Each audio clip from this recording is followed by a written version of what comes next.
Just मैं आपका या किसी और का व्यू देख कर आई हूँ। बेसिकली मैंने इसको बहुत करीब से देखा है, क्योंकि जब हम 11th और 12th में थे, अभी मैं यूपीएससी कर रही हूँ यहाँ पर।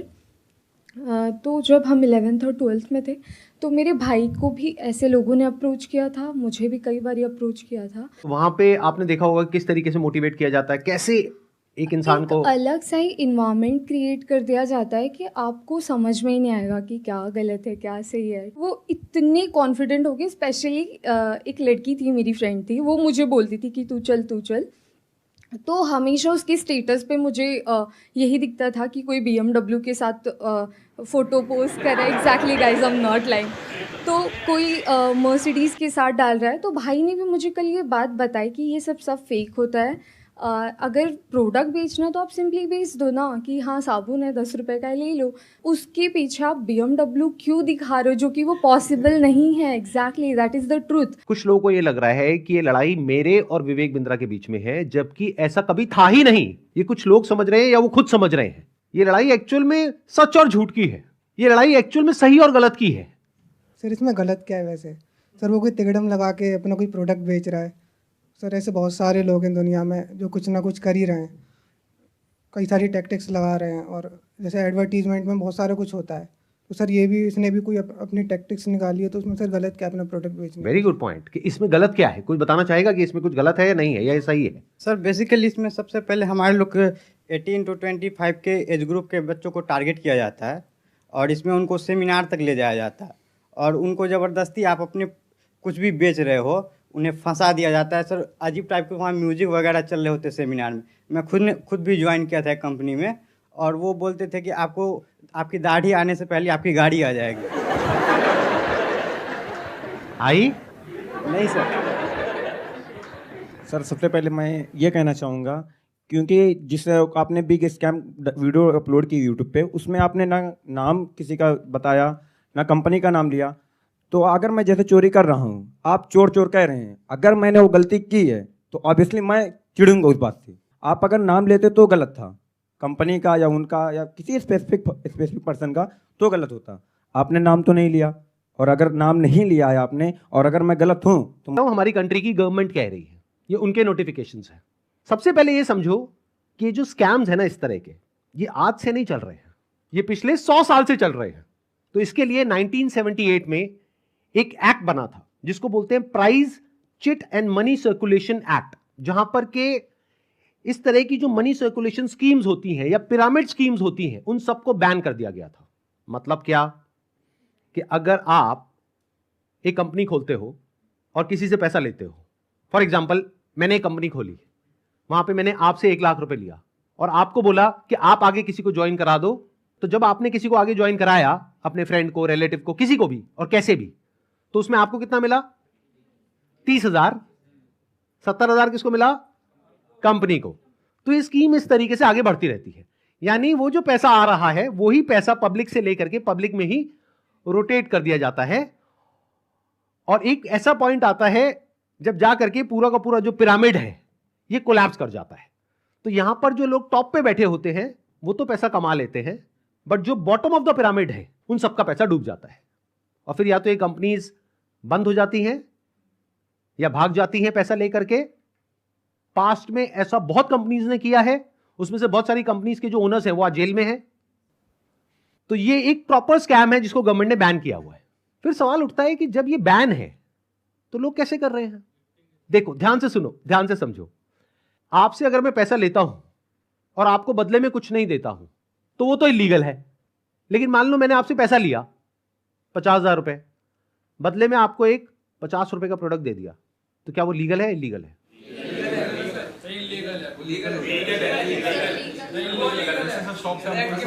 हो गए ना कंफ्यूज? तो ये एक लूपहोल है, ये जो लॉ है उसके अंदर, इसको ये लोग यूज कर रहे हैं। मतलब गवर्नमेंट ने क्या कहा कि अगर आप किसी के घर का दरवाजा तोड़ते हो और अंदर जाते हो और चोरी करते हो तो आपको सजा होगी। लेकिन ये लोग क्या बोल रहे हैं कि देखो दरवाजा लिखा है, खिड़की नहीं लिखा है। खिड़की से तो हम जा सकते हैं ना। तो जो कंपनीज जेन्युइन है और जो फेक है उसमें सबसे बड़ा फर्क क्या होता है कि जो प्रोडक्ट है अगर लोग उसकी वजह से ज्वाइन कर रहे हैं और वही एडवर्टाइजिंग में कहा जा रहा है, वही उसका ओनर कह रहा है, तब तो वो जेन्युइन है। मेरे हाथ में ये रिजर्व बैंक ऑफ इंडिया का सर्कुलर है। इसमें क्लियरली आरबीआई ने यानी रिजर्व बैंक ऑफ इंडिया ने कॉशन किया है public against multi level marketing activities. इसमें मैंने कुछ पॉइंट्स को हाईलाइट किया हुआ है, उसको मैं एक बार आपको एक्सप्लेन कर देता हूं।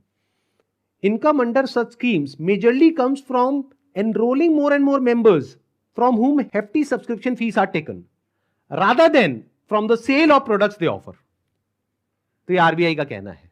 मतलब देखना ये है क्या वो जो प्रोडक्ट है और सर्विस है उसका जो प्राइस है वो मार्केट से थोड़ा ज्यादा है या बहुत ज्यादा है। अब आपको एक बहुत मजेदार बात बताता हूं। ये सिखा रहे हैं 10 दिन का एमबीए। 10 दिन में कौन सा एमबीए होता है? मतलब इस हिसाब से आईआईएम और ये जितने टॉप एमबीए कॉलेजेस हैं उसकी प्रिपरेशन के लिए लोग कोचिंग में जाते हैं, तैयारी करते हैं कैट को क्रैक करने के लिए, उस सबकी तो कोई जरूरत ही नहीं है। साक्षात विवेक बिंद्रा जी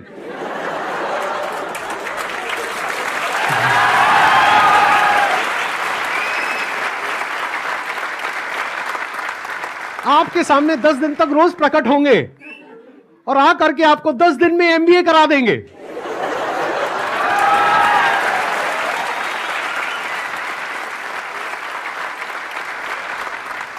प्रोफेसर साहब एक बात बताइए, आपने अपनी वीडियो में बोला कि एक इमेज मैं 20,000 रुपए की बेच रहा हूं, तो क्या वो स्कैम नहीं है?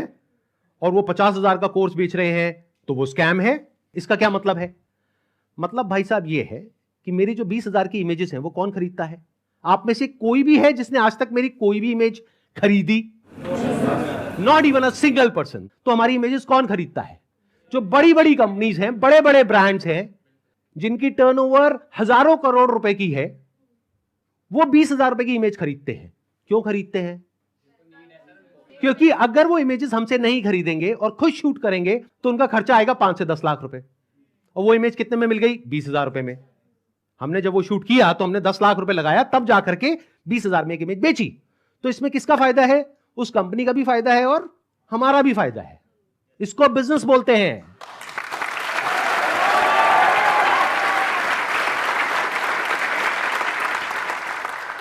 देखते हैं आरबीआई और गवर्नमेंट ऑफ इंडिया क्या कहती है उनके बिजनेस मॉडल के बारे में। The Reserve Bank has also said that acceptance of money under money circulation, multi-level marketing, pyramid structures is a cognizable offense under the Price, Chit and Money Circulation Banning Act 1978.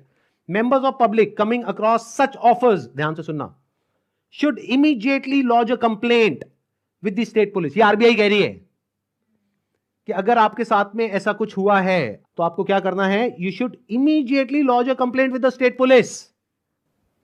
अब एक और notification है जो बहुत important है, in fact most important है इस पूरी की पूरी डिस्कशन के लिए। जितनी भी एमएलएम स्कीम्स चल रही हैं, पिरामिड स्कीम्स चल रही हैं, डायरेक्ट सेलिंग कंपनीज चल रही हैं, एफिलिएट मार्केटिंग कंपनीज चल रही हैं, कि वो लीगल है या इलीगल है, ये कैसे समझा जाए? तो इसके लिए गवर्नमेंट ऑफ इंडिया ने 2021 में एक बहुत ही अच्छा स्टेप उठाया। ये मेरे हाथ में एक नोटिफिकेशन है गवर्नमेंट ऑफ इंडिया का, मिनिस्ट्री ऑफ कंज्यूमर अफेयर्स का। उसमें क्या कहा गया है? ये टोटल 13 पेज का डॉक्यूमेंट है, जिसमें क्या कहा गया है? The central government hereby proposes to frame consumer protection direct selling rules 2021 में आए थे। इसके बारे में बहुत लोगों को पता ही नहीं, इसलिए ये स्कैम इतने आसानी से चल रहे हैं। अगर पता हो तो इनकी दुकान 2 दिन में बंद हो जाए। डिटेल में अगर आप जानना चाहते हैं इसमें क्या क्या लिखा हुआ है तो नीचे यहाँ पे डिस्क्रिप्शन में आपको लिंक मिलेगा, उस पर क्लिक करके आप देख सकते हैं और पढ़ सकते हैं इसको। मैं बस शॉर्ट में कुछ पॉइंट्स मैंने हाईलाइट करे हुए हैं वो आपको बताता हूं जो समझना बहुत जरूरी है। It applies to all models of direct selling, whether it is multi level, whether it is single level, whether it is affiliate, किसी भी स्ट्रक्चर से आप सेलिंग कर रहे हो तो आपको इन रूल्स को फॉलो करना है। सबसे पहला रूल क्या है? It has no provision that a direct seller will receive remuneration or incentives for recruitment / enrollment of new participants in the direct selling business except as a result of sale of goods or services by them। मैं इसको थोड़ा सरल भाषा में translate करके बताता हूं। इसमें कहा जा रहा है, आप अगर एक डायरेक्ट सेलिंग कंपनी हो तो आपकी कंपनी में जो डायरेक्ट सेलर्स हैं उनको जो पैसा मिल रहा है या इंसेंटिव मिल रहा है या कमीशन मिल रहा है, वो नए मेंबर्स को एनरोल करने पर नहीं मिलना चाहिए, बल्कि वो मिलना चाहिए फॉर सेल ऑफ गुड्स और सर्विसेज बाय देम। वो जो कंपनी गुड्स और सर्विसेज दे रही है उसकी वैल्यू क्या है? अब ये कौन डिसाइड करेगा? जिन्होंने वो परचेज किया। अगर तो उन्होंने 50,000 का कोर्स परचेज किया इनकी कंपनी से और वो सब सेटिस्फाइड है तो कोई प्रॉब्लम ही नहीं है। बट अगर उसमें से 99% लोग सेटिस्फाइड नहीं और अपना पैसा वापस मांग रहे हैं और ये पैसा वापस नहीं कर रहे हैं तो ये स्कैम है ना। बिंद्रा जी आपने पूछा था ना क्यों है ये स्कैम, तो बता रहा हूं आपको। इसमें कहा गया है इट अलाउज और provides for a buyback or repurchase policy for currently marketable goods which are not unpacked or services sold to the participant at the request of the participant at reasonable commercial terms। मतलब कि कोई buyback का option होना चाहिए। किसी company ने आपको 50,000 रुपए के कुछ प्रोडक्ट्स या सर्विसेज दे दी, अब आप कहते हो मेरे किसी काम की नहीं है, तो अब आप उसका क्या करोगे? उस कंपनी को एक बायबैक पॉलिसी देनी पड़ेगी। अब देखना, ध्यान से सुनना, ध्यान से समझना। बायबैक आप किस चीज पर दे सकते हो? जिसकी कोई मार्केट वैल्यू हो। मतलब कि गवर्नमेंट क्या कह रही है यहां पर कि आप कोई ऐसा प्रोडक्ट बेचो डायरेक्ट सेलिंग में जिसकी कोई मार्केट वैल्यू हो, क्योंकि अगर 3 महीने बाद वो इंसान आकर के कहता है कि ये लो आपके प्रोडक्ट्स वापस, तो उस कंपनी को पता है कि ये प्रोडक्ट्स पैक्ड है, तो ये प्रोडक्ट्स हम किसी और को दे देंगे, तो ना कंपनी का नुकसान हुआ ना कस्टमर का नुकसान हुआ। बट अगर कुछ आपने ऐसा बेच दिया है जिसकी कोई मार्केट वैल्यू नहीं है, फॉर एग्जाम्पल आपने कोर्स खरीदा इनसे, अगर आप जा करके किसी को बोलते हो कि कोर्स मैंने 50,000 का लिया है, आपको 5,000 का देती हूं, ले लो, कोई लेगा? 500 रुपए का लेगा? तो इसकी मार्केट वैल्यू क्या है? Zero. It is a clear violation of this act. इसलिए ये स्कैम है Bindra ji.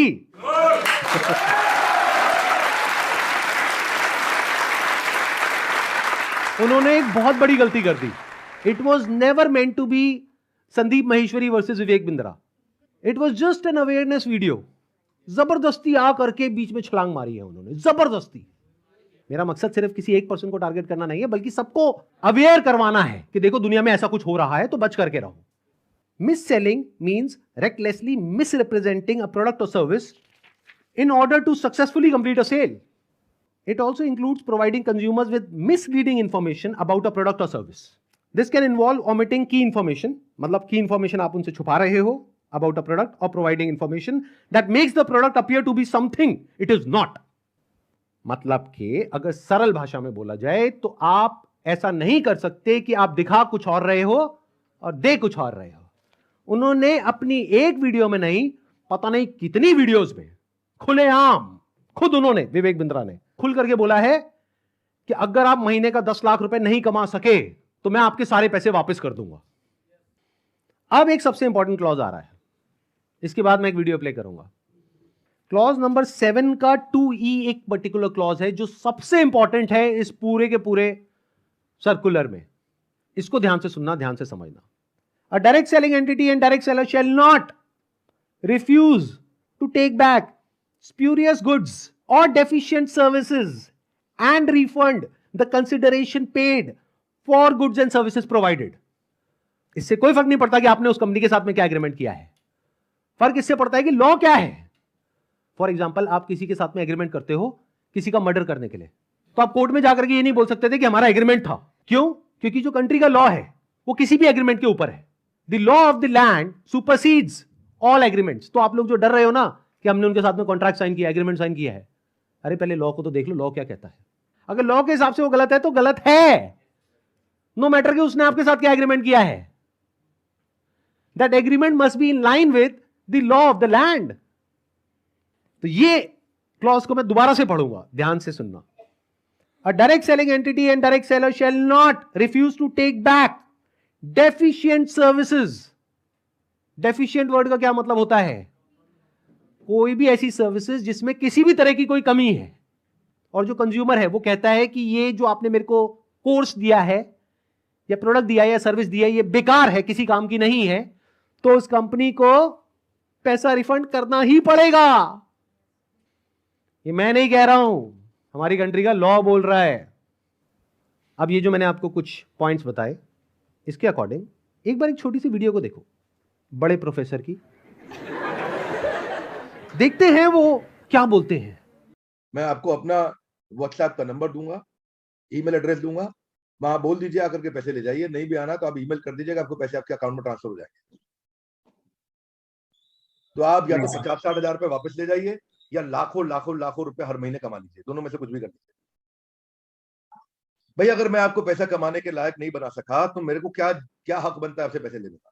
100% cash back guarantee, यानी कि कुछ और खरीदना चाहे अपग्रेड, लोएस्ट प्राइस गारंटी, ये कौन दे सकता है? कोई नहीं दे सकता है, इसलिए हमने ये खुल के दिया है। आपके तो रिस्क को खत्म कर दिया ना, आपसे कह रहा हूं, आपके जो रिस्क को खत्म कर दिया, आपका रिस्क तो रिवर्स हो गया, गेम चेंज कर दिया पूरा। इसीलिए अभी तुरंत फोन लगाएं और पूछे अपने काउंसलर से कि मैं अपने बिजनेस में कैसे सफल होऊंगा। अरे आपसे बोल रहा हूं, पूछने में क्या जा रहा है, पैसे तो नहीं लग रहे। हाँ, फोन करने पे पैसे नहीं लगते, पता लगाओ, अभी फोन लगाओ और पूछो भाई मेरा बिजनेस सफल कैसे होगा। अगर मैं विवेक बिंद्रा आपको आकर के प्रॉमिस दे रहा हूं 100% मनी बैक गारंटी, वो इसीलिए दे रहा हूं। हमने मनी बैक गारंटी लॉन्च करी है। What is money back guarantee? अगर कोई भी हमारे साथ आईबीसी बनता है और वो चाहता है कि मैं पैसे कमाऊं और वो हमारे साथ पैसे नहीं कमा पाता, तो नो क्वेश्चंस आस्क्ड, उसका पैसा उसको वापस कर दिया जाएगा। That's called money back guarantee. दम नहीं है किसी में ये बोलने का जो हम बोल रहे हैं। गारंटी दे रहा हूं 10 लाख रुपए महीना पे आप पहुंचेंगे, नहीं पहुंचे तो मेरे पास आके पैसा वापस मांग लेना। बड़े बड़े क्लेम्स कर दिए, एक बार समझने की कोशिश करते हैं क्या वो प्रैक्टिकली पॉसिबल है या नहीं है। इन्होंने कहा कि मैं अगर आपको महीने का 10 लाख रुपए कमाने के लायक नहीं बना सका तो अपने पैसे वापस ले जाइए। साल का 1 करोड़ रुपए अगर ये देना चाहते हैं आप लोगों को, और 1 लाख लोग इनकी कंपनी में ज्वाइन कर चुके हैं, तो कितना पैसा चाहिए? 1 लाख करोड़ रुपए। तो हमारी टीम ने क्या किया, इनके जो फाइनेंशियल्स है उसको चेक किया कि भाई अगर 1 लाख करोड़ देना है तो कंपनी की टर्नओवर होनी चाहिए ना 2-3 लाख करोड़ की, क्योंकि वो भी तो कमाएगी ना। उनकी टर्नओवर पता है कितनी है पिछले साल की? 172 करोड़। अगर उसमें से मान लेते 30% भी, वो सिंपल सा प्लान है कि मैं अपने चैनल पर मोनेटाइजेशन ऑन करूंगा, वहां से मेरे पास में कुछ पैसा आएगा। मान लो 2-3 महीने में मेरे पास में 1 करोड़ रुपए आ जाता है, तो इस 1 करोड़ को मैं यूज करूंगा इंडिया की सबसे अच्छी लॉ फर्म को हायर करने के लिए, जो कि इन लोगों को रिप्रेजेंट करेगी जिनके साथ ये स्कैम हुआ है। उसका पैसा कहां से आएगा? मेरे चैनल पे जो एड्स रन होंगी अगले 2-3 महीने तक, वहां से आएगा। अगर उस पैसे की मुझे जरूरत पड़ी तो, अगर उतना पैसा मैं खुद अरेंज कर पाया तो मैं एड्स ऑन नहीं करूंगा, लेकिन अगर मैं अपने बेस पे अरेंज नहीं कर सकता हूं तो मैं एड्स ऑन कर दूंगा। तो तैयार रहना, कल को बोलना मत कि एड्स कहां से ऑन हो गई। जरूरत पड़ी तो मैं 1-2 महीने के लिए एड्स ऑन करूंगा, फिर बंद कर दूंगा जैसे ही मेरे पास में उतना पैसा आ जाएगा जितना उस लॉ फर्म को देना है। फिर वापस से अगर मेरे पास में पैसा खत्म हो गया उनको देने के लिए 6 महीने बाद, फिर से एड्स ऑन कर देंगे। अपने घर की खेती है, क्या दिक्कत है?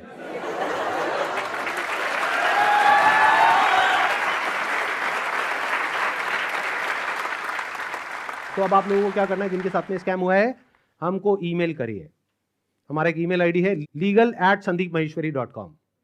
और आप लोग क्या कर सकते हैं, जिनके साथ में स्कैम हुआ है, आरबीआई का हम एक लिंक यहां पर नीचे डिस्क्रिप्शन में पोस्ट करेंगे, एक तो इन सर्कुलर्स का, प्लस आरबीआई के जितने भी ऑफिसेज हैं अलग अलग स्टेट्स में, वहां पर जो उनके रिप्रेजेंटेटिव्स हैं उनका। तो आप क्या कर सकते हैं, जिनके साथ में ऐसा कुछ हुआ है, एक लेटर लिखिए छोटा सा, उसमें जो भी मन में है, इंग्लिश में हिंदी में लिख दीजिए कि आपके साथ में ये हुआ, ये हुआ, ये हुआ, ये हुआ, और आपको अपना पैसा वापस चाहिए, लेकिन वो पैसा वापस नहीं कर रहे हैं। और साथ में सारे जो प्रूफ्स हैं, जो भी आपने पेमेंट करी, जो भी आपका रजिस्ट्रेशन नंबर है, वो सब अटैच करिए। इसको पोस्ट करिए, एक आरबीआई में और एक मिनिस्ट्री ऑफ कंज्यूमर अफेयर्स में। अगर ये करते हैं तो क्या होगा, सोचो उनके पास में हजारों लेटर्स पहुंच जाते हैं तो क्या होगा। तो गवर्नमेंट की जो भी सीनियर अथॉरिटीज हैं वो सब एक्शन में आ जाएंगी। अगर आपको बहुत ज्यादा डर लगता है कि पता नहीं क्या हो जाएगा, क्योंकि ये आदमी है तो थोड़ा अजीब। अभी जो कल वीडियो में आया है ये, इसने आकर के एक बार नहीं बार बार मुझे धमकियां दी है, 1 हफ्ते में देखो मैं तुम्हारे साथ क्या करता हूं। भाई तू क्या करेगा, कर ले, अभी कर ले। मैं नहीं डरता भाई, दिखता नहीं है मेरी आंखों के अंदर। मेरे को मत डराने की कोशिश कर बार बार, तू अपनी आंखें दिखा कर।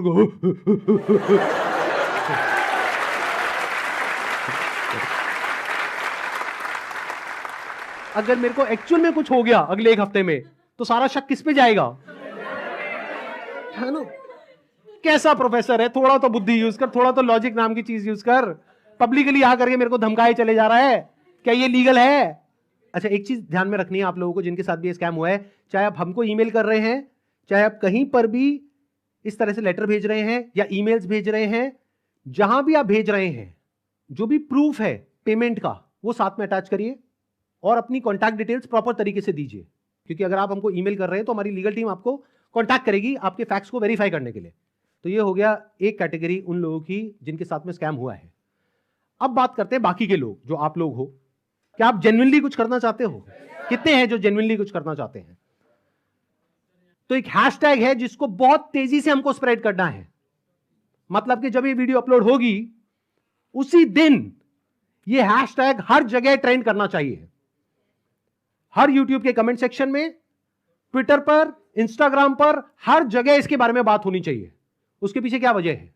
क्योंकि जैसे ये वीडियो अपलोड होगी उनको समझ आ जाएगा कि अब उनके लिए सारे दरवाजे बंद हो गए हैं, and it is just a matter of time जब उनके अगेंस्ट बहुत बड़े लेवल पर लीगल एक्शन होने वाला है।